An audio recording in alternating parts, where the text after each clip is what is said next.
सच्चिदानंद। आपके जीवन में प्रेम की घटना घटेगी, उस दिन तुम कृपण न रह जाओगे। कृपण तो सिर्फ दुखी लोग होते हैं। इसे थोड़ा समय लेना, ये सभी अर्थों में सही है। दुखी आदमी कृपण होता है, वह दे नहीं सकता।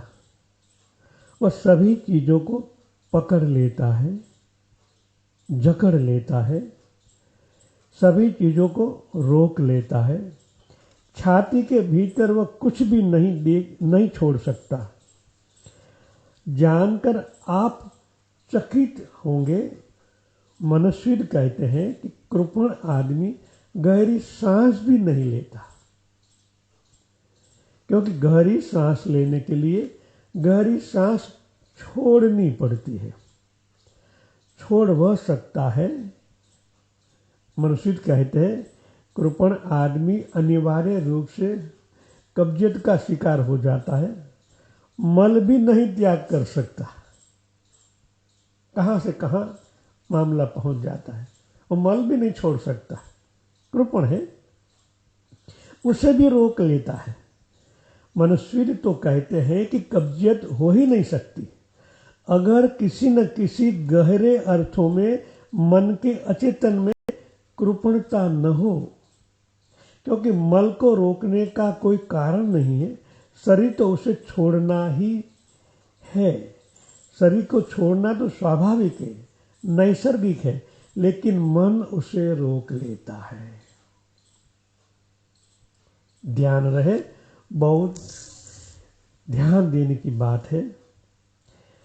जिस दिन तुम्हें सच में ही प्रेम की घटना घटेगी, उस दिन तुम दाता हो जाओगे।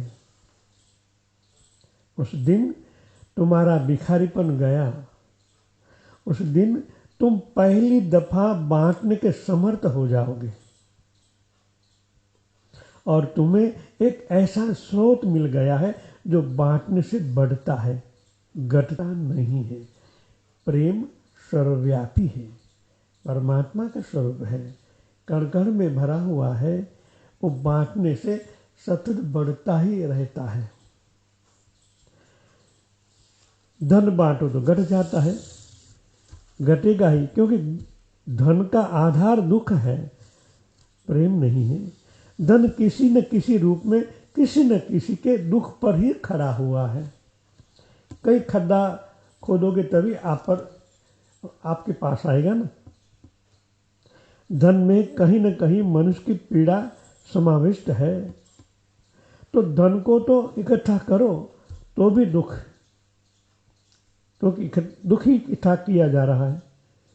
धन को अगर बांटने जाओ तो बांटने से घटेगा, क्योंकि धन कोई अंतर अवस्था नहीं है, वस्तु का संग्रह है। वस्तुएं बांटी जाएगी तो घट जाएगी। कहने का तात्पर्य समझो, कोई दाता है, वो धन बांटता है। मैं किस संदर्भ में कहने जाता हूं, कृपण की बात यहां हो रही है। जो हृदय की भावना से धन बांटता है तो धन माध्यम हो जाता है, वो भावना ही बढ़ता है। बांटता क्या है? प्रेम। उनके हृदय में जब प्रेम उभरता है तब तो वो पैसे के माध्यम से प्रेम ही देता है। तो प्रेम जहां जाता है बढ़ता ही जाता है, और जो प्रेम जहां बढ़ा वो वापस रिबाउंस आएगा ही। मैं कृपण के भावना से इस धन की समीक्षा समझा रहा था। जो प्रेम से बांटता है उनका धन तो बढ़ता ही रहता है, क्योंकि उनके साथ भावनाएं जुड़ी हुई है।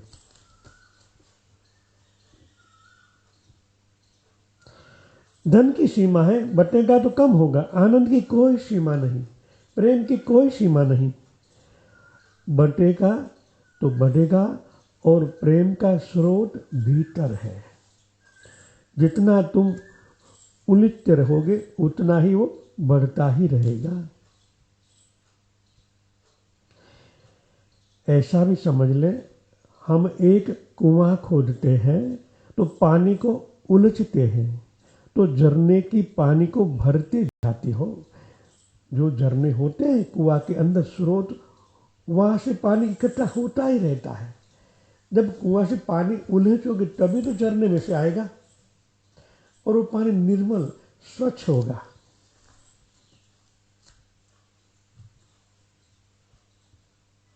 कभी आपने सोचा कि झरने कहाँ से आते हैं? दूर सागर से जुड़े हुए हैं। ये कभी रिक्त होने वाले नहीं हैं। कुआं सड़ सकता है अगर उलीचा न जाए, लेकिन अगर उलीचा जाए तो रोज ताजा और नया होगा। सागर अनंत है जिससे वो झरने जुड़े हुए हैं। यहाँ क्या लेना है? हम परमात्मा रूपी प्रेम के सागर के साथ जुड़े हुए हैं। हम जितना बांटेंगे परमात्मा से इतना ही आएगा और भी बड़े स्रोत के रूप में आता ही रहेगा। ये ध्यान रखना है। कई साधक हमारे प्राण बांटते हैं, लोगों के दुख दर्द दूर करते हैं। तो परमात्मा रूपी महासागर से प्राण की बौछारें उसके ऊपर अविरत महावर्षा के रूप में आती रहती, कभी कमी होती ही नहीं, बढ़ता ही जाता है, बढ़ता ही जाता है, क्योंकि हमारा सागर परमात्मा है। तो प्रेम, प्राण, परमात्मा सबके आगे प लिखा हुआ है। शुरुआत वहां से ही होती है, परमात्मा, प्राण और प्रेम। तो इस 3 पी को पकड़ रखना है तो आपके जीवन में कभी कोई प्रकार की कमी महसूस नहीं करोगे। जय सच्चिदानंद।